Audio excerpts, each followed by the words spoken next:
Hello, all. Welcome back to the Pathfinder Legacy Podcast. I'm your host, Heidi Olson, and today I'm sitting with another special guest of ours, a good family friend, Don Sherlock. So, Don is 91 years old, and he has lots of great stories to share with us today and record for his family and his legacy that he has for his family and his grandchildren and great-grandchildren. We're going to get in deep to some of the family history and the stories that Don has. So, welcome, Don. Thank you. All right. Well, it's great to have you here. You happen to be here with us this weekend. You're here for graduation, and you are living in Arizona now. Yes. You used to live just a couple of miles away from us. I came back for Katie's graduation. All right. Well, awesome. It was great to have you here and to catch up. And while you were here for graduation, you celebrated what I would say a milestone. I mean, last year was a milestone too, but you also had a milestone. Yes. You celebrated your 91st birthday on Saturday. I was born in 1935 on May 23rd. That's the only thing I remember, but Yeah. But the only thing I can remember afterwards, when I was 5 years old, that's when I lost my hand from a dynamite cap that I found in an old dirt pile. Okay. And I take a look at it, and I can remember doing this. I picked it up and looked at it. I could see there was powder in it, Mm-hmm. And anyway, I picked up a nail and scratched it, and boom. That's all I had left was my little finger, Mm-hmm. But the way I found that, because years ago they dug a basement with horses and stuff, and they just hauled the dirt down and dumped it. And I don't know what they used dynamite at that time. I guess farmers could buy it, Mm-hmm. And then they just dumped it down there. And my brothers and I were down playing in the dirt pile that fall. And I'm the lucky one that found it, of course, Mm-hmm. I blew my hand off. And there was no car in the yard. And the only thing there was a horse in the barn. And my mother got on the horse and rode over to where my dad was cutting corn with the neighbor. And when he came back, and he couldn't believe it, and he had unwrapped it and take a look at it, because my brother was sitting in the north side of the house and holding it so it wouldn't bleed all. Well, anyway, they went and got my grandpa's car, because it was a brand new 1940 Ford. And he hauled me to Harvey, North Dakota for operation to finish up taking the rest of my hand off, So then after that, I don't even remember very much until 10, 12 years old. Okay. But anyway, with my brothers and sisters, they always did the milking, and I had to start the fire in the little school bus. And my dad drove us to school with horses. The horses' names were Tony and Maggie. And he did that for a couple of winters. And I remember in 48 and 47, they built a new highway, Highway 52, just north of us, where the old one was way about a mile south of us, old 52. And my dad, they wants an easement for land. He said, "You got it. I'll just give you the land just so we get a good road here." So that's how we got Highway 52. Highway 52. So your dad had a hand in helping the state put in Highway 52 by giving him some of the land. Well, yeah, he said, I'll give it to you so I don't have to, so we get a new road, Right. So, and then you didn't have to use your horse-drawn. Oh, no, that was it. Then they paved it, and all that stuff. Yeah. At that time, So talk a little bit about, so you were 5 years old. Tell me where you grew up. in Animals, North Dakota. Animals, in McHenry County. Between Drake and Animals almost, Okay. So just about in almost the center of Drake and Animals. But we went to Animal School because we were in Animals Township. So how many siblings did you have that your dad would take you with a horse-drawn wagon to school? Sleigh. It was a sleigh. Sleigh, yeah, in the wintertime. Okay. There was 4 of us, I think, at that time that rode us kids that rode in the sleigh. But then we also picked up neighbors on the way in going into town, Okay. So how far was it? it was between 4.5, 5 miles, So a good trek when it was cold out. Oh, yeah. The snow, on the sleigh, Mm-hmm. So, And was it like open? Was there any canopy or anything? Oh, yeah, it was all canopy-like. And it had a stove in it to keep warm, Okay, And so we used little briquettes coal. And it's my job to start that stove in the morning to get the bus warmed up. And then bring out the horses, hook them out, and then after we've done chores while we were ready to go to school. yeah. So that's what you're talking about when you get up in one of your chores, because you had different chores from your siblings, because even though you had only one hand, you were still required to do, you had your chores that you were required to do. They didn't let you off easy. Oh, no, it wasn't all easy. I also had to feed the pigs and stuff like that because they were doing the cows, stuff. Right. Doing that. So you would get up, you'd start the fire in the sleigh, and you guys would go to school. Your dad would drive the team, Tony and Maggie. Yep. And then he would stay in town all day while you went to school and then bring you guys back home. Oh, yeah. Yep. Did that for, I don't know I don't remember how many trips we made through the winter, but it was quite a few, Did he ever let you guys drive the team? No. He was always there. None of your older siblings ever drove the team. No. Well, the lines came through the little slot and put the line through that, and he used to sit inside and steer the horses at that time. Okay. Okay. And then once the highway was built, did he switch to driving you guys to school? Well, he drove us too sometime in the summertime, towards spring and late fall, with a 1941 Plymouth, Okay. I can remember one time we had, 16 or 17 kids in it. Oh, gosh. We had some in the front and the back, and some of us rode in the trunk to go home. I'd say we got rid of the first bunch of kids, Right, till they graduated. Yeah. So. Well, yeah, you were stacking them probably 3 high in that car. We were crunched in there pretty good.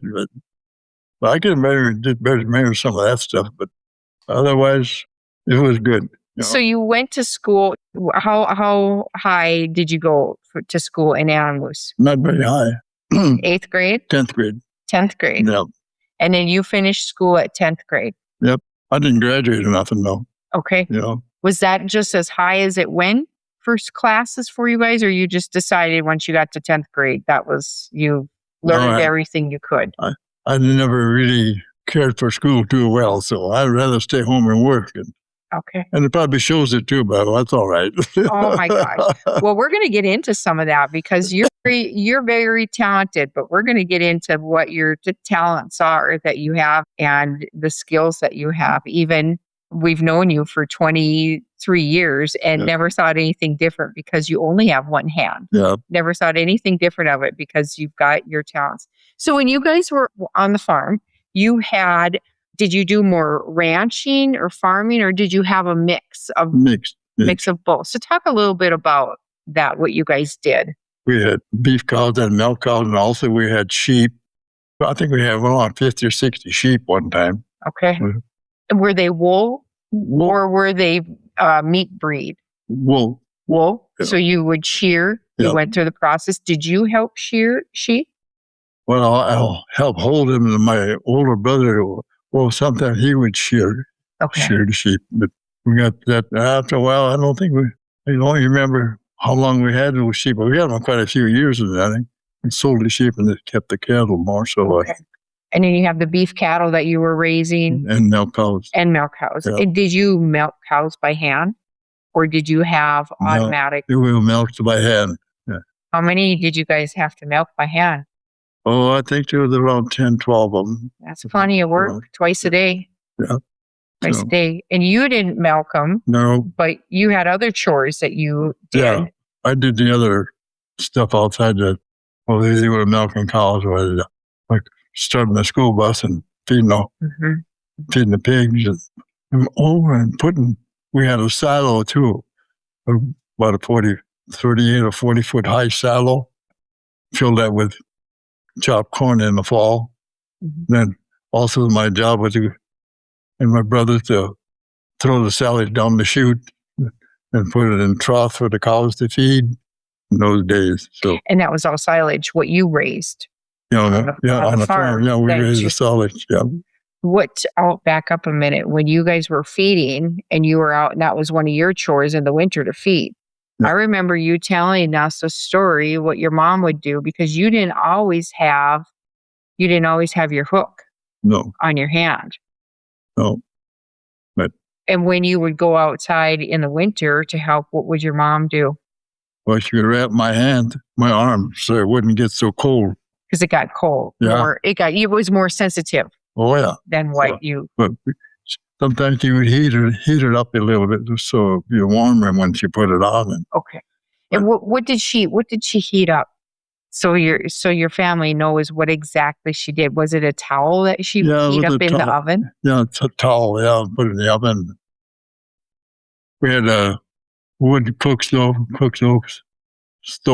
with a boiler on the end. You put water in it, and the heat from the stove would heat the water up. Mm-hmm.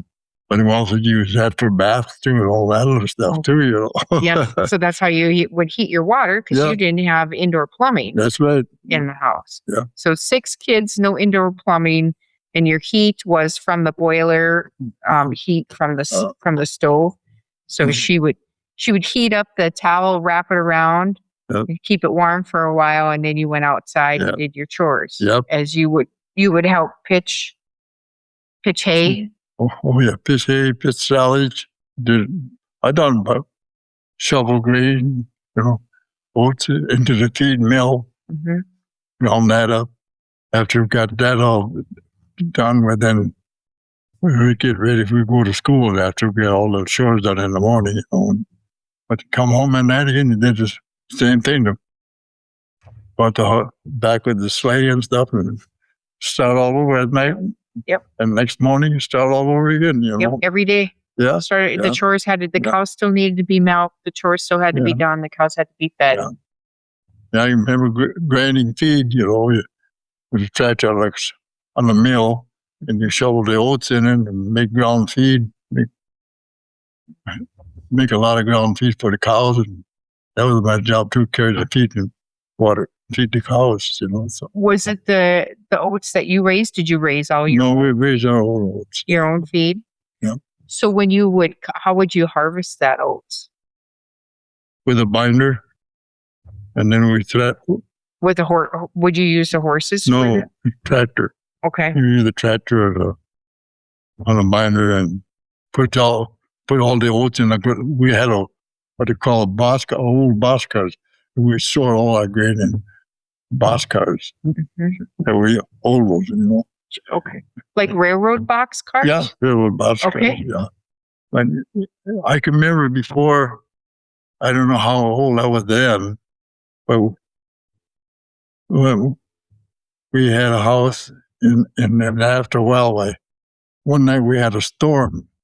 And anyway, Dad and Mom, they figured we wasn't too safe in this house, so we all went out into the boxcars. They were heavier and stronger, So we slept in that until the next morning. So, oh gosh! So I bet that was loud in there.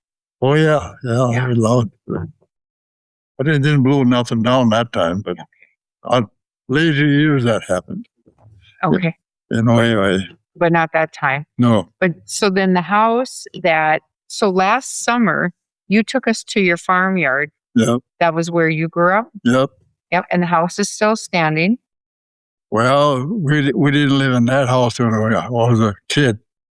I think we got that house my grandpa owned that house in Drake. And we had it moved out there. Otto has moved it out there and put it on the foundation. But the other house, I don't remember what to do with the old house, if we burnt it down or what. But anyway, we moved into this house, but we didn't have running water then or nothing yet, Then 47 or 48, my third cousin bought a digger down in Iowa, and he brought it back, and my dad helped him pay for it. Well, then he dug our sewer in, water line, and finally we had running water and stuff. So. Okay, from your third cousin Brian bringing this digger back, and you guys did it all by hand then, using this digger to put your own water and sewer in. Well, yeah, most of it, yeah. But my cousin, the one that dug the sewer and water, well, his brother was a pretty good plumber, so he plumbed in with all the water and stuff. Okay. I mean, with Charlie, I mean, with that. Okay. So how old were you at that time when you got? Well, there was 47 and 48 in that year. And it's about that. How old would I be? I was 35 to 47. Well, you'd be 12. Yeah. Oh, 12 years old. But, so then you finally didn't have to, you could have running water and heated water, and you didn't have to heat it off of the stove. Yep. And then an indoor toilet. Yep. Finally got that. Oh, thank goodness. Didn't have to go outside in the morning, use the Sears catalog. So your outhouse that you guys used, did you just, because you had a big family, you had 6, siblings, including you. Did you have in your outhouse, was it just a one person outhouse? Do you remember? I think it was only a one house. Just a one? Yeah. But then you had that Sears catalog came in handy. Yeah, right. They didn't make toilet paper then. I don't think if they did, we didn't get it. But, no, it was a good life growing up, Yeah. So you were right in the middle. You said you're in the middle of the family. Yeah. So you've got your siblings. And what was one of the, go ahead. Yeah. I was the third one, and then there were 3 more after me. And 3 more after you. Yeah. Okay. But we also lost my mother lost one after my oldest brother was born. And we lost one, and she is also buried in Animal Cemetery. Okay. So was that at birth, or do you know? I think it was at birth, after birth or something. After birth, something happened. Okay. That I can remember anyway. Yeah. That many moons ago. Right. That's a few moons back. Yeah. So then you worked on the farm. You went to school till you were 10th grade. Yep. Went back and worked on the farm. Yep. Talk about that. What types of things were you helping with on the farm? Well, in the spring we plowed with a 3-bottom plow and an John Deere. We plowed to that and we seeded. Oh, before that, I can remember we seeded with horses in the late 40s, I think it was. Mm-hmm. Early 40s. And then then after that, we got that. We got a drill to fill up and pull. But I did a lot of plowing and stuff all those years. With a team? No, we had a tractor. With the tractor, too. Did you ever have a team that you were doing, that you ever had to operate in the field? Oh, yeah. In the fall, when we cut down with a binder and they made bundles out of it, then all of us kids would get out there and shock. And then we had rows and rows of bundles, which you put about 4 to 6, in a shock, Okay. Then in the fall, you hook up the team in the hay rack. When they start threshing, go out there and pick all these bundles up, put them in the hay rack, go up to the thrash machine and throw them back in the thrash machine. Sure. Make a straw pile out of the back of it, and the grain would go into a truck. But anyway, the thrash machine would be way down there and a long belt on it, and the tractor would be way back. It was the horse could come up and go alongside the chute up there, and then you pitch the bundles into the thrash machine as it went by. Make straw pile. Okay. So with that, you talked about also where you guys would stack up. Was it the bundles you'd stack up that the cows would eat off of, and they would kind of eat their way through, and they would? Oh, that was a straw pile. That was a straw pile. Yep, yeah. That's in the wintertime when it got colder. The cows would eat some of the straw, especially with the old straw. They were the best. Yeah, broken down a little bit more. Yeah, they tunnel in there. you could go and almost stand up in there when you were kids, but Sure. about 15, 16 years old probably then. But we could go in there just like a big tunnel. It was cool, Yeah. how those cows could do that. The cows would dig through and have a tunnel, so that was their protection. Well, some, I suppose, what couldn't go into the barn, that's what they would go in there, so. Did it not fall down on them? Nope, never. But it was different, with those cows. Doing something like that, it amazed me how they did that, They were hungry, I suppose, Sure. And it was protection too. They didn't take them long to figure out what they needed to do. They had that instinct. So then you helped in the spring with the plowing and then feeding. In the winter, you helped some with harvest as well. Well, Out there. What was your favorite job to do on the farm? My favorite one? Uh-huh. Have a nap. No, I didn't do that. But I doubt they let you take much time off. I don't know what my favorite was on there. In those days, you didn't have too many favorites, because most time was work, and in 48 or 49, my dad decided that he wanted to go into moving houses and barns and granaries and stuff like that. So we went into that, had big timbers, rollers. Yep. To roll the house on or roll off a basement. And then later, a couple more, I would say maybe 6 or 7 months later, he bought a big truck, a real truck, and it had what they call a bolster on it. Mm-hmm. You could turn it and hook up your timbers, Okay. And put them under the house and roll it right up on the. Yeah, but first you had to jack. If it was on another basement, you had to jack it up. Mm-hmm. And roll it out onto the timbers and then hook up to the truck and haul it away. But I remember back over by Garrison, North Dakota, there was a house that they moved, I don't know, 15 or 20 miles, maybe further. But anyway, the lumber yard, they figured out that house, it was a heavy, big house.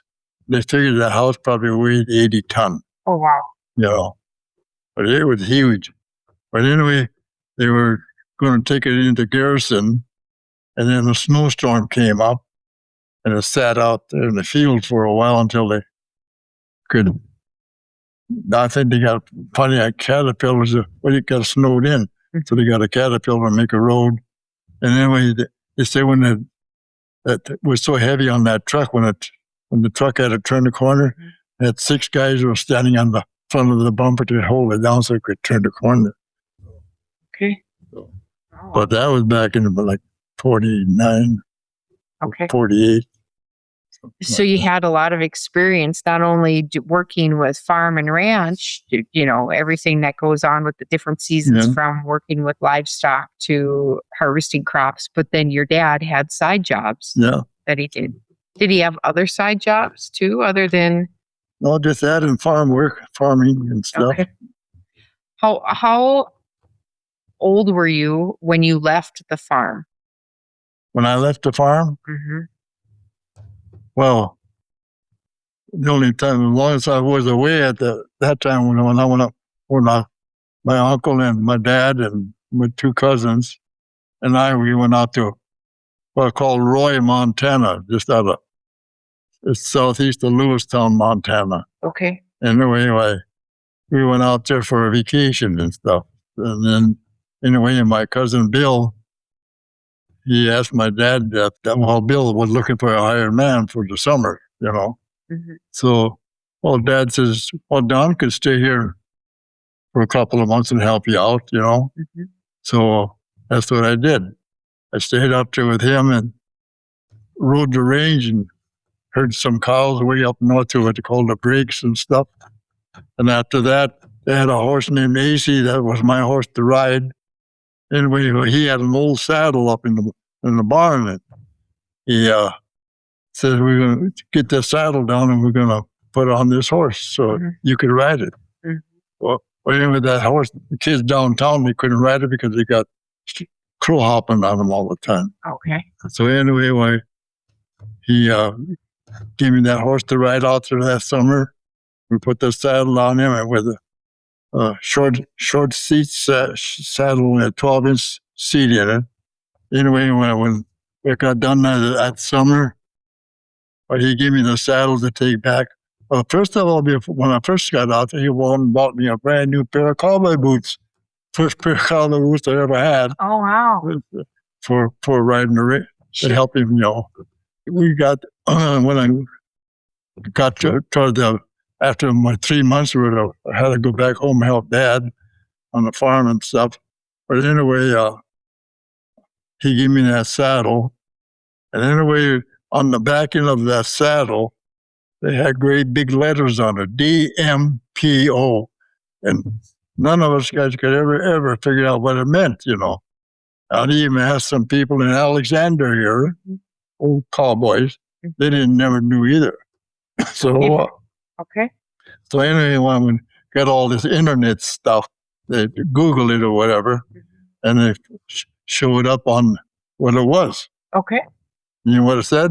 What? Defense Military Pay Office. It's stamped on the back of the seat of that saddle. Defense Military Pay Office, yeah. Okay. But, so, do you know where your cousin got it from? No, I don't know. So, it's something he picked up along the way? Well, either him, because he had a guy who lived just on the house, I think old Steve. His name was Steve, but his last name I don't know. But maybe he got hold of the saddle and gave it to Bill. I don't know. I have no idea. Do you still have the saddle? Not in my possession. No, I got it in Medora, North Dakota, at a museum down there. Okay, so did you donate it? Yeah. So I don't know if it's still there or if I go back next summer or something, I'm thinking I'm going to go out there and see if they hung it up or not. I don't know. But it's going to be way over 100 years old. Did you donate it to the North Dakota Cowboy Hall of Fame? Yeah, in Medora. Okay, very neat. So, wow. Well, what a piece of history to have. Yeah. Oh, yeah. Well, I'm glad I got that saddle just for that, right? Down there, Yeah, pretty interesting. And for you, what an honor to use that saddle and ride for those 3 months. Yeah. And then so while you were out there working for your cousin, when you were in Montana, you were cowboying. Yep. Did you were riding was it open range at that point or No, it was some fence, Okay.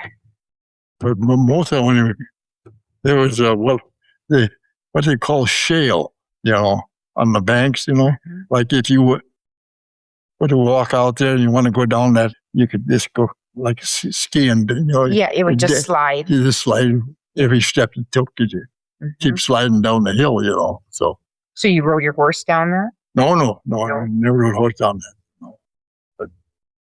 But anyway, after that, I came back that fall and we did a little combining for my dad that fall. And I was 17 then. And I don't know what the heck I did after that. But anyway, when I turned 18, I was still home on the farm. And we did things. And also, I'll tell you about that with a house mover and stuff.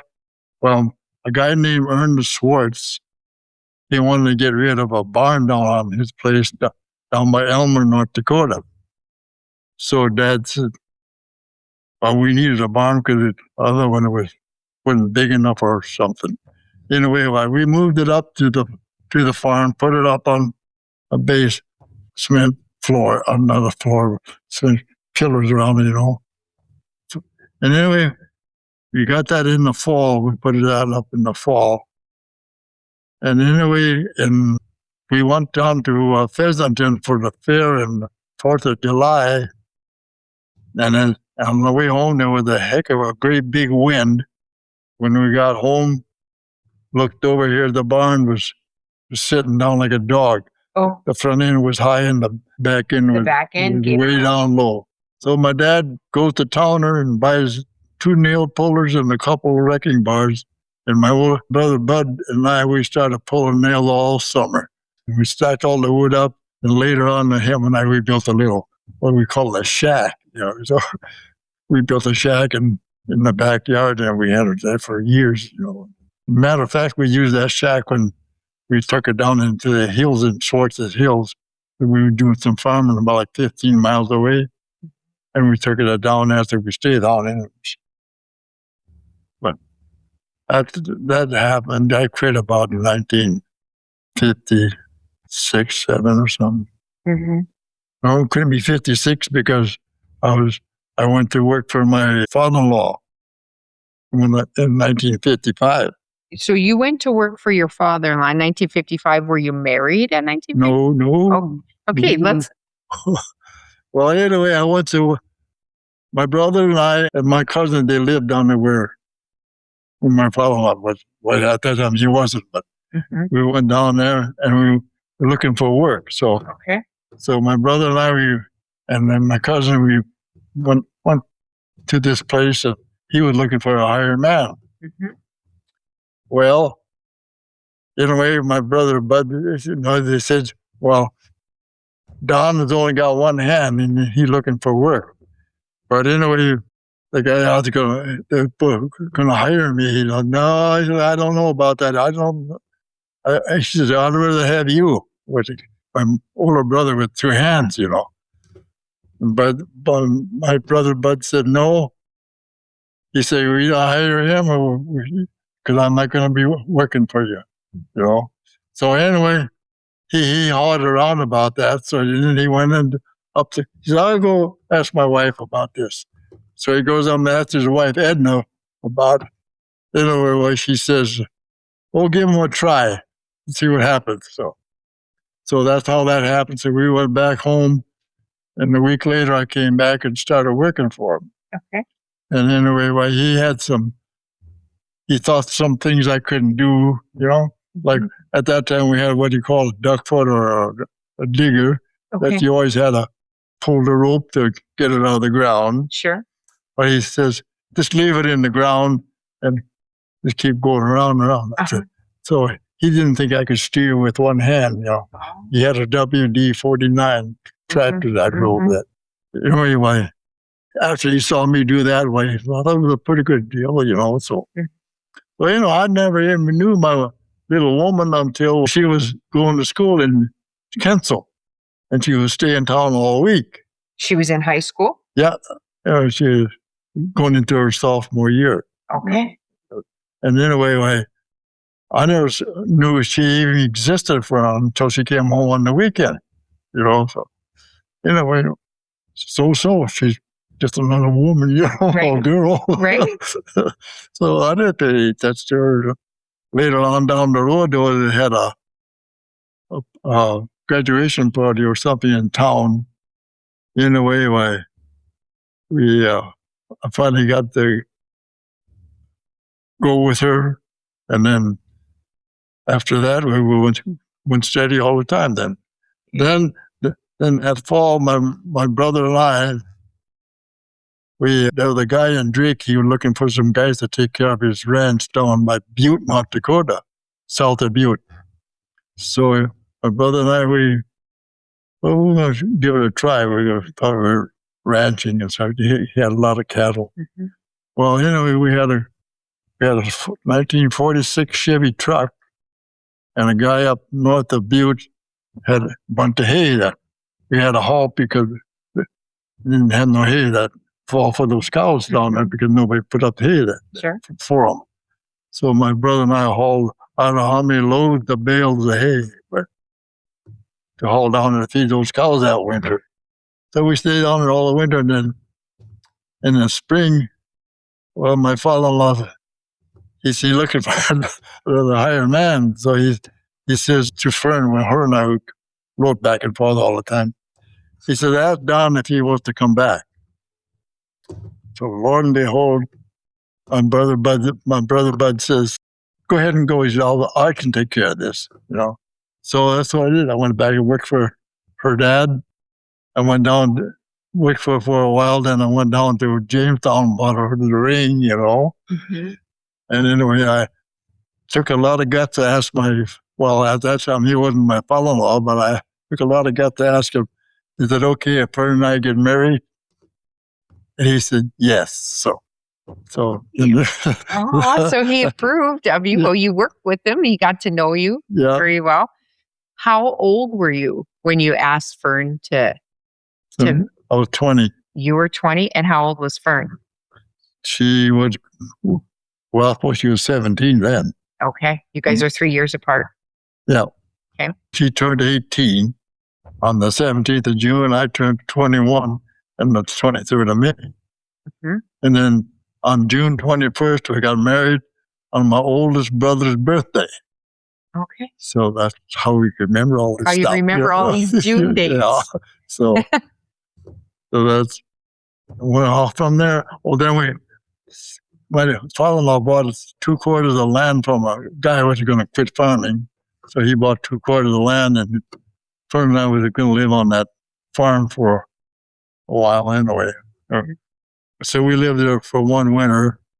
Then that July she had Denise, the oldest daughter, on July the 12th. We put in the crop that year and stuff. And then that that summer, we got hailed out. So we just nip and tuck all winter long. And then her brother was going to go to college down to Wahpeton. Well, he started, and all of a sudden, he didn't like it. He didn't want to be there. So he came back home, and then my father-in-law says, I can't have both of you here. So, so I had to go. So, I got ahead of myself a little bit there. Before that, after we got hailed out, her and I went that fall to work, and her mother took care of Denise. You went to work in town? Yeah, we went to work in Jamestown at the hospital, mental hospital down there. Oh, boy.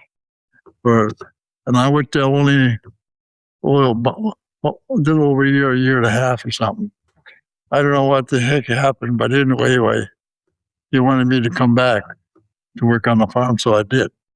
But Fern stayed down there and worked at the hospital all that time. Okay. Then in the spring, my A to Z Rentals were looking for a guy. So I went down and applied, and this guy that I worked for, his name was Clarence Bartram.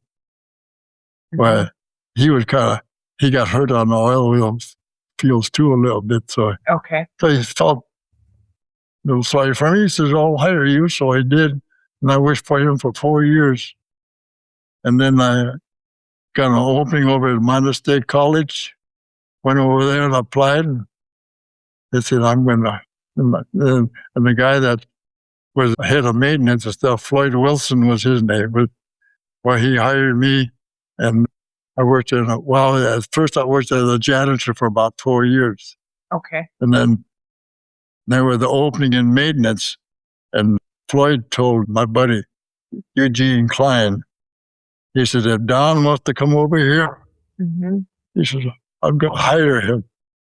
Okay. So I did. So he did. So I got that's all I got on the maintenance part. So what did you do when you were on maintenance? What kind of things did you do at Minot State? What kind of work? Yeah. Well, we did everything. Okay. You name it, we did it. Okay. We did the snow, mowed grass, pick up leaves, and then in the building that they had work to do in buildings, we took care of that. Like if somebody needed in the girls' dorm that they wanted to have bunk beds, and they say, oh, we don't want beds, we had to go take them down, or someone wanted them back up there and stuff like that. So then fix things, Okay. But my buddy Ace, we always called him Ace, but his name was Eugene Klein. But we had nicknames for us guys, What was your nickname? What was your nickname? We're either Captain Hook or something like that. Or the one-arm bandit, too. The one-arm bandit. Yeah.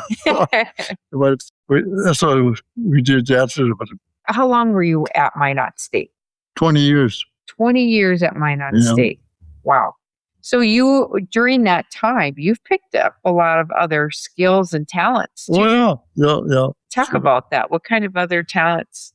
Well, mostly repair work on some stuff that would break, in the dorms or something. And then if we got a job outside to do, we did that too, So, but mostly in the wintertime, it was a lot of snow removal, I mean, your hand has never slowed you down. No. Not having your hand.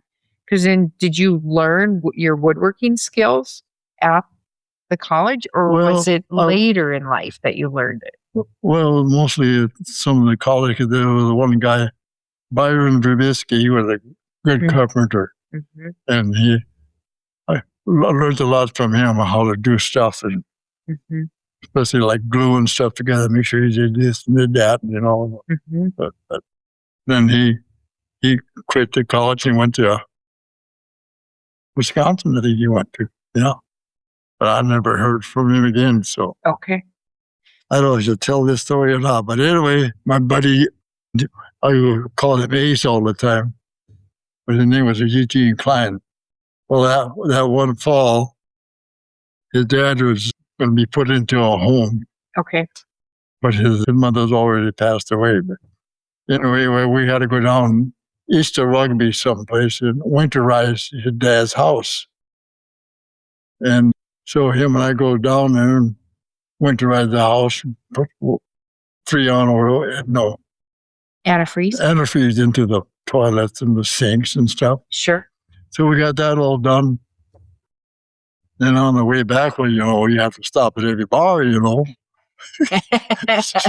So anyway, we come into a town of Granville, and we stopped in that bar, and we walked in, and we saw these two guys playing pool. We didn't pay attention. We went up, sat up on a stool, ordered a beer, and all of a sudden, one younger guy came over to come up alongside of me. He says, "How would you like to have a knuckle sandwich?" And I looked at him and I says, "How would you like to have a left hook?" He went back playing pool. It didn't bother me no more. Did you know him? No, I didn't know him. No, he was just going to pick a fight with you. I think so. He was just going to see how well he could intimidate you. Yeah. When I walked to the bar, I don't think he knew I had this. Probably not. It was wintertime. I had coat on, and stuff. My buddy Ace, he tells that story to everybody he sees. Yeah. He still thinks it's the funniest thing. Well, matter of fact, I saw him a week ago. He brought that up again. He brought it up again about your left hook. Yeah. So nobody was going to be messing with you because you could give him the left hook. Well, but it's illegal to do that, though. Yes. I've been winding in the hotel bar. Yeah. Yeah, you don't want to. With bars on it. You don't want to be looking through bars. No. So you've had, once you finished at MSU or Minot State, then, and Fern, your wife, you guys were raising your children. How many children do you have? 6. 6 children. Yeah. And they all went to school in Minot? Graduated from Minot High? Well, most of them went to school in Surrey. Okay. Because we lived in Surrey for 30 years, Most of them all went to school in Surrey. Okay. But not too many. I don't think none of them went to Minot State College. But I know, like Mel, she started there, but then she went to Dickinson to graduate from nursing school. Sure. And Denise was working for Heidi's most of the time. Okay. Managing Heidi's. Yeah. But the other were too young yet. So then once you finished at Minot, where did you go next after? Well, Fern didn't have no education either until she went to college, And she went to college, I still worked at the college, Okay. So then when she graduated there, I thought she was going to be an accountant, but she said, "No, I'm going to be a teacher." So, okay, you're going to be a teacher. Sure. So that fall, we were looking for teachers, and stuff. So we went way out to City, Montana to check out a job for her there. Well, that one there didn't pan out for some reason. But anyway, within a little while later, I guess there was an opening in Alexander. So we drove out there, and Lord and behold, they decided to hire her. So Okay. What kind of a teacher was she? she's a business teacher, Okay. and so she went to work out there. Well, we commuted back and forth there. She did most of the driving back and forth. Okay. I usually stayed in Surrey until I retired. And were your kids all graduated and grown by that time? Oh, yeah. So they're all graduated and grown. Fern goes to school, finishes her degree, and then started teaching in Alexander. Mm-hmm. You retired from Minot State, and then you guys moved to Alexander. Well, yeah. Well, she stayed up there all week, because she stayed at a trailer house on the school ground there where she rented it from them. Mm-hmm. So then when I retired, then we sold a house in Surrey. We lived there for 30 years, they said. And then I moved up there in the fall, I think it was that fall. I didn't do much around there when I first got there because I didn't know anybody, And then later on, then they wanted me to go over to the shop with Greg, Sure. kind of, I can say. But anyway, I went over there and helped out over there in the shop and stuff, and helped build stuff and help the kids do this and do that. Mm-hmm. So were you doing all kinds of things in the shop? Was it woodworking and welding? I never welded, no. But you did a lot of woodworking. Yeah, quite a few people helped my kids with projects and stuff. Well, matter of fact, they built a shed that's on Alan Sherry's place. Mm-hmm. We stayed there from 2004 till 2013. Then we sold that out and went to Arizona. Moved to Arizona. And then we, Al had most of the neighbors, Courtney, Al, and some other people help us load a U-Haul truck. And Al drove the U-Haul truck to Arizona, and I followed him. I and Fern followed with a pickup to Arizona, and we were going to live with my daughter for a while, and we did. But her husband was a musician. We couldn't stand the drums and the guitar music, so we weren't looking for a house.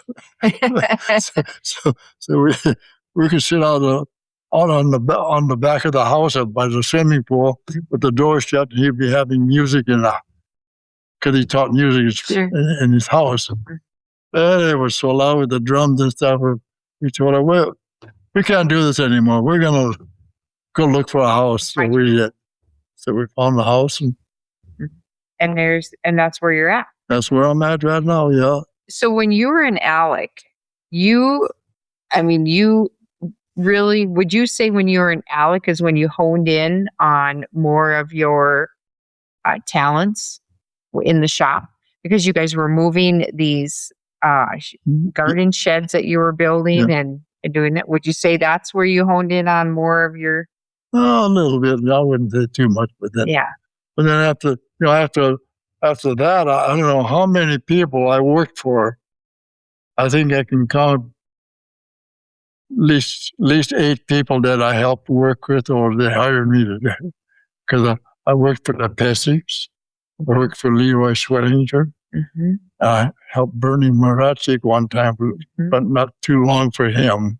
Mm-hmm. And then Andy Sims, I helped work on a farm for him. Sure. And another one too. Oh, and then Jay Lewis, I worked for him for almost 10 years. Mm-hmm. And you were doing all kinds of farm, whatever they needed help with. Yeah. Running combine. Running combine, then rolling peas, Mm-hmm.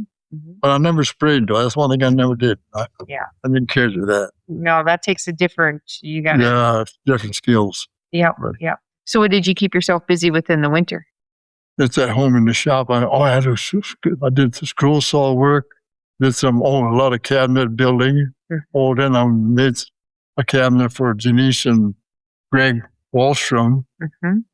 And we're going to show a picture of that. We're going to get a picture of that beautiful handiwork that Don made so you can all see his talent. So you were doing that. You had a a wood shop on the little farmstead. I guess we could call it a farmstead. In Rawson, yeah. Yep, at Rawson. Yeah. So you had so many tools in there that you could do with the scroll saw and do some beautiful work. So, And then you've made a lot of cabinets. and a lot of bookshelves. And a lot of A bookshelves. lot of bookshelves. So speaking of bookshelves and cabinets, I'm also going to send some other pictures, but this china hutch that's sitting behind us is something that my husband Kirk made. He was the voe teacher in Alexander, where Don and Fern were. Fern as a business teacher, and then Al, you were his right hand, or literally his right hand man. Well, No, Kirk. well, Kirk was, yeah. Yeah. Well, he was the boss. Yeah. I was just a sluffy. But you taught him. No, I didn't teach him very much. Oh, yes, you did. You taught him so much. I mean, he had the knack for it, but he didn't know a lot of the things until you guys started working together to be able to do dovetail drawers and some of those different techniques. You taught him how to do that, and you two worked really well together. I like working with Kirk at school there. I remember when Kirk first come to work there. Okay. Well, anyway, him and Klein came down the sidewalk, and I was just coming out of the shop or something, walking down, and he kept looking at me and looking at me. I got to look like this. To me, like he said, I got to work with this guy, That's what his look on his face was, But that was before you guys were married, Before we were married. Yeah. So. But once you met him and you guys started working together, then you probably had some shenanigans going on in the shop. But then still, you weren't that far, hop, skip, and a jump away from us. Yeah. And when you had sheep and you would have the bottle lambs, that's how the girls started with sheep. And they would come over and help feed the bottle lambs. But anyway, one time we had 19 bottle lambs we were feeding, gosh. Then when they grew up, the oldest daughter was going to show sheep, and we happened to have that, we call old number 9. Mm-hmm. That's what we named him, and that's what she took to the fair. Yep, that's what she took when she was just a clover bud. Washed her up. Yep, took her to the fair. But anyway, before that, I had my shoulder done with a roller cup. I had that done. And of course, my wife had to stay home, I think, and take care of me that time. Because, Right. There was only so much you're going to be able to do with. Yeah. So anyway, when the kids, you and Kirk brought the kids over one night to babysit. How old were they? Oh, gosh. They were probably... They weren't very big, I know that, but they remember this. They might have been like 3 and 6, maybe. Yeah. Well, anyway, I was supposed to do exercise in my shoulder. Well, I did go to therapy, too, before when they came over to babysit that night, I had this big rubber band I was supposed to exercise with it. I could put it on my foot or whatever. Well, anyway, Savannah started pulling on that, and I kept pulling her back. And I think it did my shoulder good, There you go. You had a little bit of tug of war with her, and she helped with your PT. And I asked them the other night, I said, if they remember this. They said, oh, yeah, we remember. And both of them did, Well, they have so many fond stories and memories from coming over and working with your sheep to seeing Fern, and then meeting your grandchildren as well. There were some of your grandchildren that were about the same age. So that was a lot of fun for them. I don't know how many grandchildren I got, but I know I got 8 great-grandkids. 8 great-grandchildren. Yeah, So 2 boys and 4 girls. Yeah. And then, do you know how many grandchildren you have? I really don't know, but I know there's a slew of them. There's quite a few. Yes, you have a beautiful family, a big family. Yeah. And you and Fern were married for how long? 68 years, almost 68 and a half. If she would have lived until December, it would have been 68 and a half. Yeah. And you had a beautiful marriage. And she passed away November 10th, 2024. 2024. Yep. And my oldest daughter passed away in 22 in December 2022. So now you are in Arizona. Now you reside in Arizona. Yep. You got out of the north. You've done your time putting in North Dakota winters. Darn right. Now you can enjoy the nice warm Hot winters weather. and hot summers. Yeah. Well, Yeah. you're up here now enjoying a little bit cooler weather than what you're usually used to. Feels cold for you. But you have some family members that live close to you. You've got a daughter that lives close to you. 1 mile away. A mile away. And Our granddaughter lives maybe a mile and a half, 2 miles probably. Okay. And a grandson? Yeah, and he lives way down the Santan Valley, but that's about a 2-hour drive. Okay. To go down and see him. Okay. So they're within the same state. You have some family members. Plus, when you come back to North Dakota, you've got several of your kids that you get to see too when you come back for a couple of weeks and get to visit and catch up with everybody. So how do you feel? You're 91 years old. You look great, Don. A little tired because we had a hard night last night. We had a lot of fun yesterday celebrating Katie's graduation. Yep. And the day before was my birthday. And the day before was your birthday. So it's been a fun weekend. We've kept you busy. Yeah. We've kept you busy. You'll have to go back home just to get some time to put your feet up. You're not really on vacation now, are you? No. Lord and behold, here I am with you. And here you are with me, coming to share your family history. That is so nice to be able to record and to have that. If you don't record some of those stories in your timeline, it gets that we don't always talk about it. So I think it's really important to talk about it. So if there was, you mentioned a little bit earlier that when you were on the farm, you worked a lot. I mean, because that's what we did. We had a lot of manual labor because you didn't have the modern machinery like modern we have machinery now. that you do now. Yeah.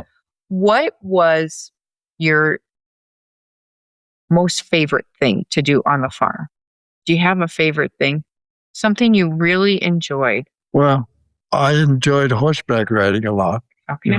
Because when we used to be a neighborhood not too far away from us, and they moved south further down to what they call Moorhead Ranch. And on Sundays, my brothers and I and somebody else would ride with us. It was 5 miles south, we would ride horseback down there on Sunday. And we had no saddles in either. You were just bareback? The bareback, and go down there and chat with their kids down there. We're all about the same age, So, but it was a good time in my life so far. I think it is. Oh yeah, I've enjoyed it. I've done a lot of different things, and I will say I don't think I really hated none of the jobs, but some of them were hard work. But that's my own fault. I did not like school. I'd rather stay home and work than go to school. But But it probably shows it too. But I don't care. I'm 91. I don't care anymore. That's right. You don't care. And you can do what you want. But, I look at it like this, Don, is all of the things, everybody's got their talents. And school isn't always everything. Well, it's not always everything, because you look at the talents and you look at what you've built and, from how you were a teacher with your family, with your children and grandchildren, and then those people around in the community, even though you weren't, Fern was the teacher, but really you were a teacher as well. Because how many, I've been around you long enough, and I see when you come to our place and we have a gathering or we're someplace else where when you guys hosted your anniversary party, when you and Fern, that was probably about how many years ago? You had a big celebration. Was that your 50th? 50th, yeah. Your 50th. And all of the people that surrounded you and came up, and they all have stories. They all have a favorite Don story that they would tell, that you've really influenced a lot of people. Oh, yeah. I've met many, many, many. But what really surprised me was last year, after the celebration of life we had for our oldest daughter and a wife, the next day, you guys, and I did not have a clue, and we had this party out at Surrey with my son-in-law and daughter, and I think Jennifer, Mel had a big help in it, set this surprise birthday party up for me. It was later, but it was in July where I had my birthday in May, and they set this birthday party up for me, and Al and Courtney and you guys, we went to Denny's for breakfast. You guys were just stalling time. We were occupying your time so they could get the party set up. Get the party all set up, and you guys kept driving around. I said, well, you got to turn right here. Oh, they went around another block. We finally wound up going over to my son-in-law and daughter's place. It had a 3-stall garage. And anyway, I saw all these cars sitting there. I said, what are all these cars doing here? And they said, I guess maybe it's a graduation or something. Well, they gets out of the car and he goes into the garage.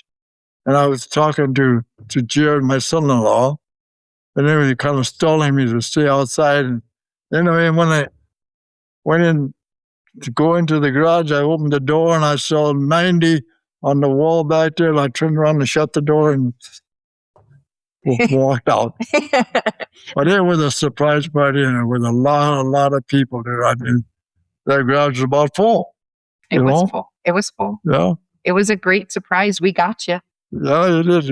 Well, the day before wasn't very good for me either, because the celebration of life, but it went off pretty good, and I met a lot more people, and we had a lot of friends in Surrey too. Rich and Lori both. All of those people that you have been so close to you were so, and have all had an impact on shaping you and Fern. But I miss her though. I'm sure you do. When you've spent that much time together, and you've known each other from such a young age, you marry your best friend. Yep. That's what we both said. She told me that. She told the daughters that. Oh no, she told me. She said, she says, why I married you? I said, no, because you showed me respect. That's what she told me. So, is this meeting done with? Or do you got some more questions? Oh. Well, the last thing I want to ask you, if you were to give some sort of advice, something last that you want to share with your family, you want them to remember a piece of advice, what piece of advice would you want to leave them with? Well, I hope that they remember Fern and I, and through our years, together. Well, she lived almost 5 years longer with what she had, with her health. Had ovarian cancer, so she lived longer than some people do with it, Yeah, absolutely. She was a fighter. Yeah. That's the only advice I got. But I wish I could take her back or have her back. Right. Well, only thing I will say about in my opinion, that the husband should die first. Why do you say that? Because I think a woman can handle being alone more so than a man. That's just my opinion. Right. Because I don't cook. I hate cooking. I can barely make my own breakfast with Cheerios.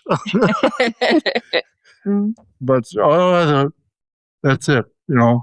I hope sometimes the guy we're wishing that you could go together. Yep. It'll be all done with. Yep. Like killing two souls with one bird. Kill two stones with one No, bird. no, two birds with one stone. Two birds with one stone. Yeah, right. Right. So, Right. Well, when you're married to your best friend and you've been through a lot, highs and lows, oh yeah, the good and the bad, and raising a family and Yep. all of the work experience yep. and friends that you've met. Well, that's life, I guess. It's life. You never know what kind of hand you're going to get dealt. Mhm.